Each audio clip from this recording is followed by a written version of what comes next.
Assalamualaikum warahmatullahi wabarakatuh. Balik lagi bersama saya Ihsan Asufi. Di video kali ini mungkin saya akan lebih membahas seputar semut yang sering mengganggu kotak lebah. Teman-teman bisa lihat kotak yang ada di sini, kawan saya yang pasang Jola yang kemarin saya liput di video. Kotak ini murni disimpan di sini, nggak ada campur tangan pemindahan lebah maksudnya. Jola membuat tiang ini, tiangnya 4. Kenapa 4? Coba lihat Saya membuat atau merancang tiang 4 seperti ini supaya kuat. Berbeda dengan kotak dengan tiang 1 seperti yang ada di atas. Kotak tiang 4 lebih kuat, lebih kokoh, dan lebih aman terjatuh juga si kotaknya. Seperti ini. Tuh. Tiangnya saya buat dari bambu supaya lebih kuat dan tahan juga terhadap rayap, karena yang namanya di kebun atau di hutan, rayap itu sudah pasti ya. Mereka naik melalui tiangnya, kemudian masuk ke kotak dan menghancurkan kotak secara perlahan. Balik lagi, kotak ini awalnya kosong, Jola yang menyimpan, dioles-oles salep lebah. Alhamdulillah berhasil. Kemarin sudah saya pindah, coba lihatin dalamannya. Sudah saya pindahkan ke frame sederhana dulu. Kenapa? Karena lebah yang baru masuk ini terbilang lebah yang masih kecil atau pecahan mungkin. Jadi belum saya perbaiki framenya dengan benar. Tujuannya supaya lebah tidak terlalu stres dan terusik. Jadi selama saya memancing lebah, pengalaman saya di budidaya lebah, trap lebah seperti ini lebih efektif, mengurangi waktu untuk teman-teman berburu lebah, memindahkan dan lain-lain. Fokus kita ke depan yaitu menanam vegetasi lebah. Jadi sehari-hari kita fokus menanam bunga-bunga atau pohon-pohon penghasil nektar ke depannya. Soal lebah, kalian jangan terlalu fokus ingin segera banyak bibit lebahnya. Tidak harus seperti itu, tapi santai saja sambil menunggu pohon-pohon bunga yang kita tanam itu tumbuh besar dan siap bunganya untuk diambil nektar. Lebah seperti ini aja, tinggal masang kotak-kotak dikira-kira. Contohnya kita punya lahan sekian, dikira-kira di lokasi tersebut cocok untuk berapa kandang, kemudian simpan kandangnya, udah tinggal dioles salep lebah. Kalau yang saya pakai, mau nggak pakai salep juga nggak apa-apa, atau pakai alat pancingan lain juga nggak masalah. Cuman di sini saya memakai bihorn atau salep pemancing lebah yang efektif menurut saya. Selanjutnya di sini saya akan lebih menjelaskan atau memperlihatkan fakta tentang semut. Kotak yang di sini sudah ada isinya, namun yang namanya semut tetap bisa bersarang seperti itu. Ini juga sudah mulai dikontrol, tadi sudah saya bersihkan oleh semut. Kalau sudah dikontrol, mereka akan berbondong-bondong pindah ke sini. Untuk lebih jelasnya, kita akan main ke kotak-kotak yang lain. Nah, di sini tiang 1 saya memanfaatkan pohon kedondong yang sudah tidak terpakai. Tiangnya atau tunggulnya saya manfaatkan untuk tiang lebah. Pancingan ini memakai salep bihon. Pancingan ini. Namun lihat, yang namanya semut nggak peduli mereka pakai pancingan apa. Yang pasti kalau ada kotak kosong, kalau ada tempat yang teduh untuk semut bersarang, mereka selalu datang ke sarang. Nih, tuh, berbondong-bondong. Ini sudah lama, kemungkinan sudah pada bertelur di sini. Bisa bantu buka. Enggak cukup angkat. Nah gitu, tuh dalamnya si semut di situ bersarangnya.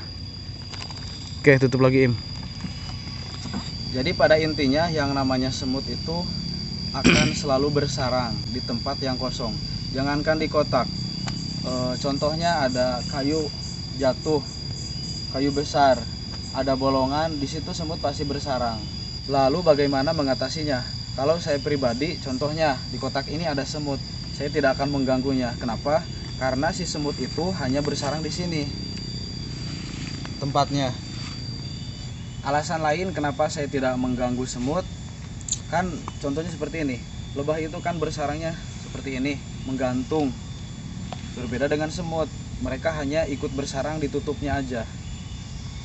Selanjutnya, semut itu tidak mengganggu sarang lebah, dalam arti mereka hanya ikut bersarang di atas tutup kotak lebahnya. Kalaupun si semut mengambil atau mengganggu lebah, semut hanya mengambil lebah yang sudah mati di bawah, tidak secara bergerombol menyerang sarang lebah. Namun ada sebagian semut yang sering mengganggu, seperti semut merah yang besar-besar. Walaupun lebahnya sudah mapan, sudah besar, mereka kadang menyerang si sarang lebahnya. Khususnya semut jenis ini, cobain. Nah, jenis-jenis semut seperti ini yang saya tahu mereka tidak mengganggu sarang lebah di bawah. Mereka hanya tinggal di sini, hanya ikut berteduh sambil bersarang seperti itu. Jadi pada intinya, kalau memang kotak lebahnya tidak ingin dihinggapi oleh semut, mungkin di sini bisa pakai kapur anti semut atau pakai oli, atau kalau memang ada modal, teman-teman bisa di sini bisa bikin kolam yang di pinggirnya ada air, sehingga memungkinkan si semut tidak naik ke sini. Kalau untuk gambaran semut, kita cek kotak lebah yang lain yang sudah ada lebahnya tapi disarang oleh semut. Yuk. Inilah kawan-kawan sosok makhluk yang sering menjadi backsound seperti yang ada di video ini. Suaranya dengarkan. Nah, ini orangnya. Saya tangkap barusan, dan yang bersuara sekarang tuh temennya ada di situ tuh.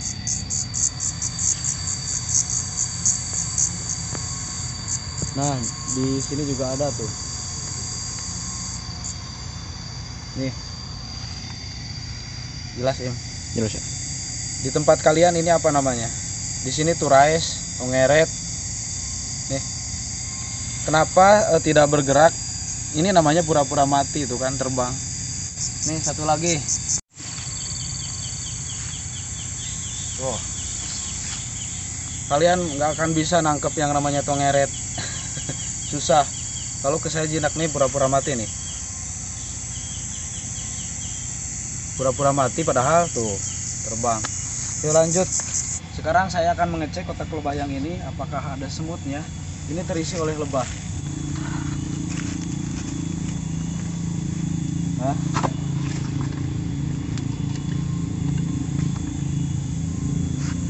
Tuh. Lihat. Kecoa, semut-semut, anak-anak kecoa sekeluarga banyak. Selagi mereka tidak mengganggu, menurut saya nggak masalah. Tuh, lebahnya ditutup karena nggak ada semut.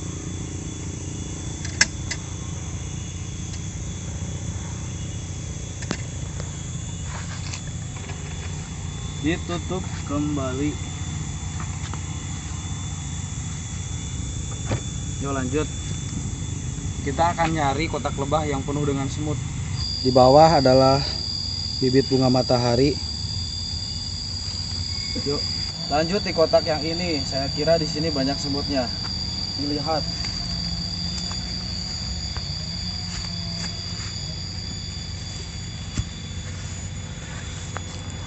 Tuh. Cak-cak ge aya.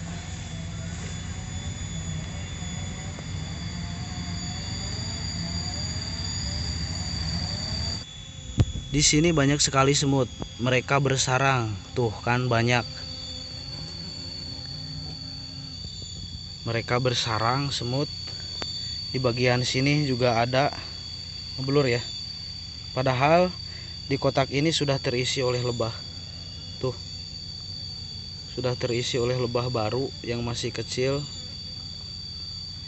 Kenapa saya tidak mengusir semut? Karena semut tidak mengganggu sarang lebah. Semut hanya ikut bersarang di sini. Tidak perlu kita ganggu. Nanti seiring bertumbuhnya sarang lebah menjadi banyak, biasanya si semut juga akan pergi seperti itu. Saya tidak akan mengganggu semut yang sekarang bersarang. Kenapa?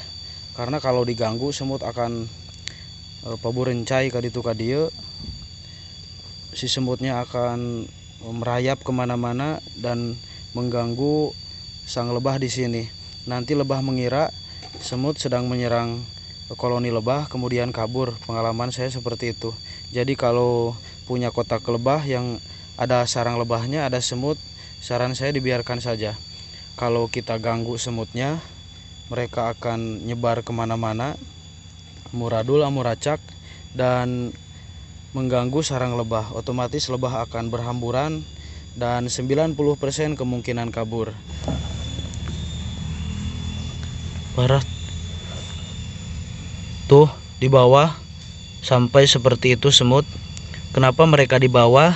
Mereka hanya ikut bersarang dan mengambil sisa-sisa lebah yang mati atau anak lebah yang jatuh. Jadi secara kehidupan si semut tidak mengganggu atau menyerang sarang lebahnya. Kesimpulannya, apapun alat pancing yang dipakai, baik itu pakai sarang lebah, pakai madu, pakai gula, pakai salep yang saya pakai, yang namanya semut pasti ikut bersarang. Kalau memang kalian tidak ingin kotak lebahnya dihinggapi oleh semut, sebaiknya diakali di tiangnya. Mau pakai oli atau kapur anti semut, apapun itu, asalkan semut tidak bisa naik ke kotak. Kalau kalian punya pendapat lain tentang semut, bagaimana mengatasinya, boleh kasih tahu saya di bawah atau sharing-sharing di komentar. Selanjutnya mungkin saya akan mengajak kalian semua untuk melihat-lihat kegiatan kami di sini sekarang apa saja. Di sebelah sini sedang menanam bunga matahari, masih kecil-kecil. Alat ini bertujuan untuk menetes-neteskan air supaya kita tidak repot-repot untuk menyiram. Jadi bisa ditinggal. Tugas kita hanya mengecek stok air yang ada di sini. Contohnya yang ada di sini tuh. Ini air mata pengantin. Memakai alat ini airnya tinggal sedikit. Airnya menetes-netes, jadi bisa kita tinggal. Lebih efektif. Tuh. Sudah mulai merambat. Di bagian sini sengaja dibuat kubur-kubur atau galengan oleh Pak Otong. Tujuannya untuk menanam bunga matahari atau bunga vegetasi lain, nanti disimpan di situ. Ini dikubur-kubur sengaja untuk mengalirkan air di tengahnya karena sekarang musim hujan. Pak Otong, mantap. Capek.